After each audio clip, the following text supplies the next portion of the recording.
Welcome to the video book summary of Jab, Jab, Jab, Jab, Right Hook. How to Tell Your Story in a Noisy Social World by Gary Vaynerchuk. This book was published in 2013 and weighing in at 224 pages. New York Times bestselling author and social media expert Gary Vaynerchuk shares hard-won advice on how to connect with customers and beat the competition. A mashup of the best elements of Crush It and the Thank You Economy with a fresh spin. Jab, Jab, Jab, Right Hook is a blueprint to social media marketing strategies that really work.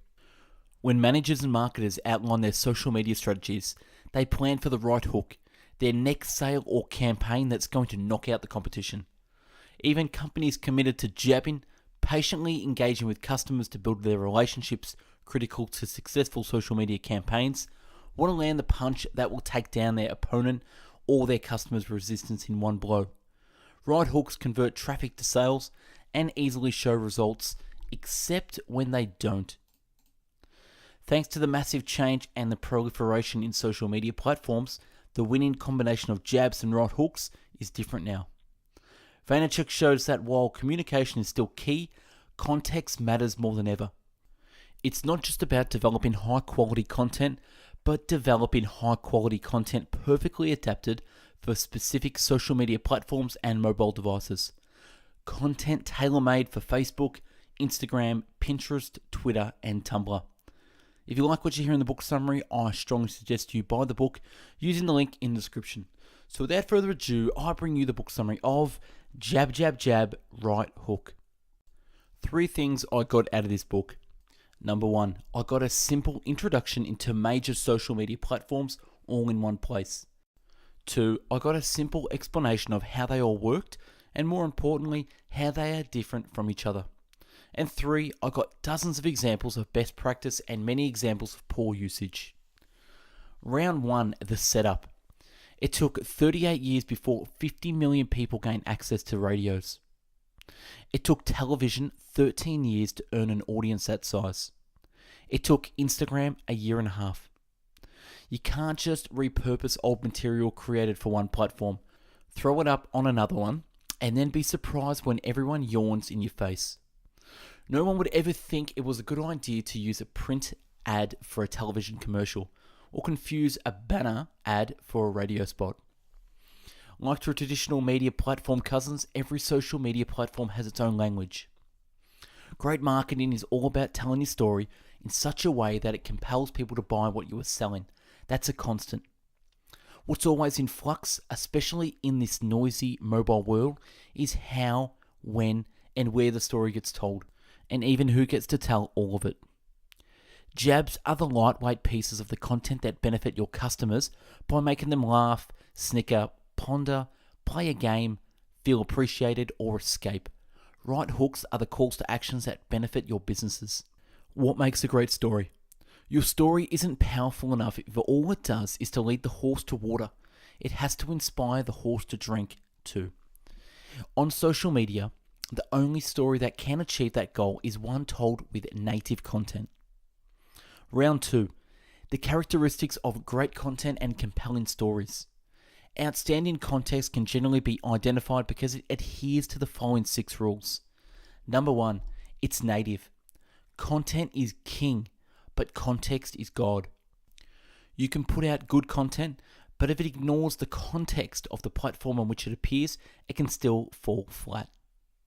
Number 2, it doesn't interrupt. Today's marketers don't have to intrude on the customer's entertainment. In fact, it's imperative that we don't.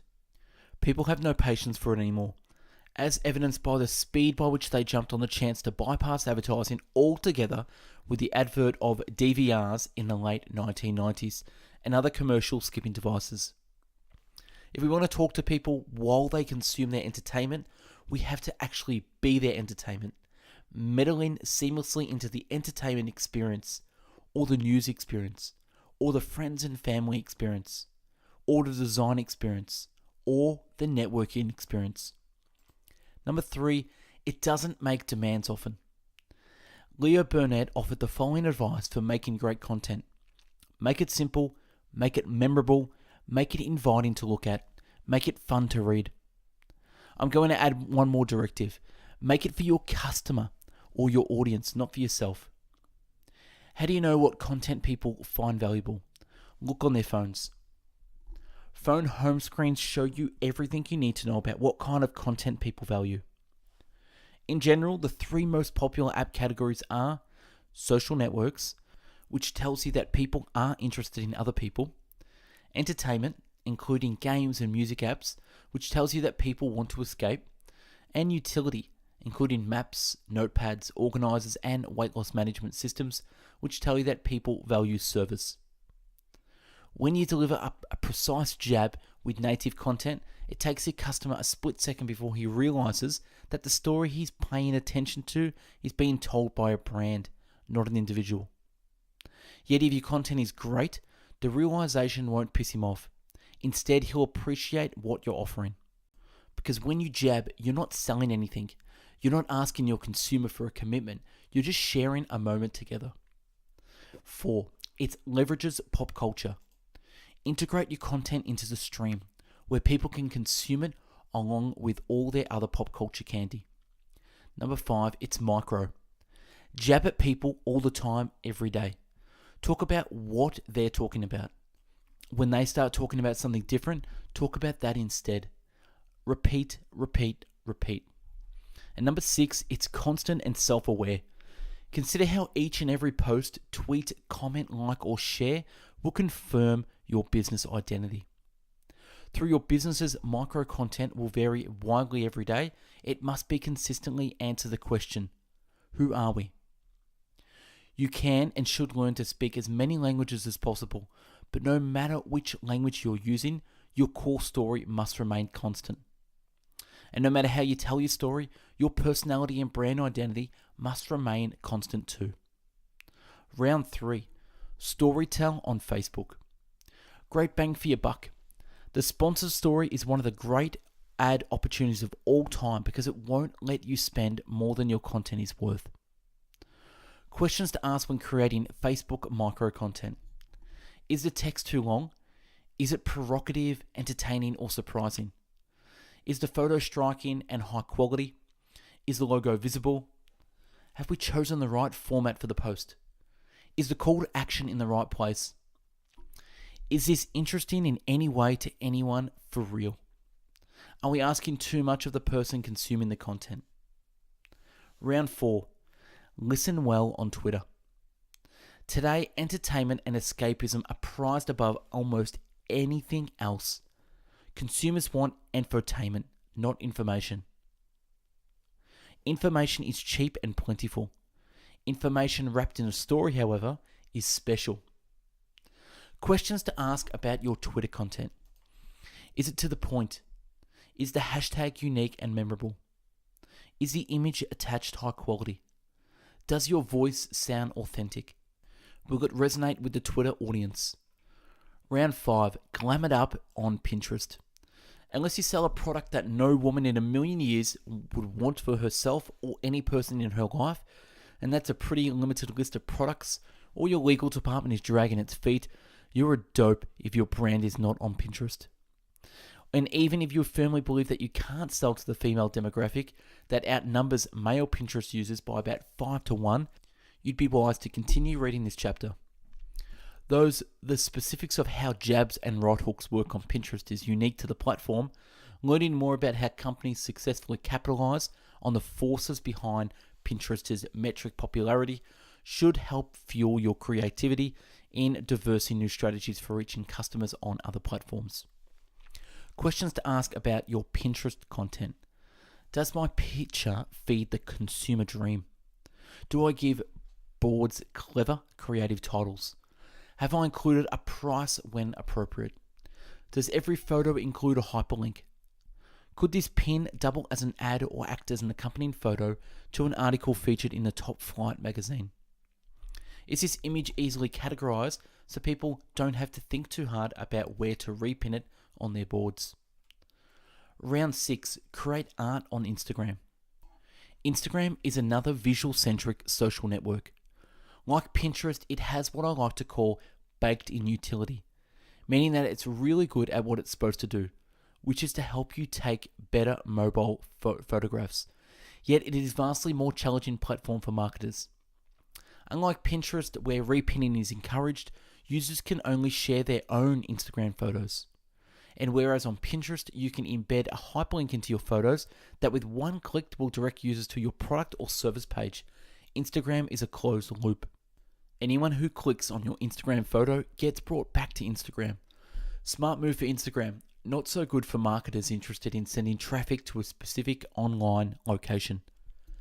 Questions to ask about your Instagram content. Is my image artsy and indie enough for the Instagram crowd? Have I included enough descriptive hashtags? Are my stories appealing to the younger generation? Round 7. Get animated on Tumblr. Tumblr isn't for everyone. It skews young, appealing largely to 18 to 34-year-olds with a slight tilt towards women. In addition, it skews extremely artsy, providing an expedition space for photographers, musicians, and graphic designers. If Twitter is hip-hop, Tumblr is indie rock.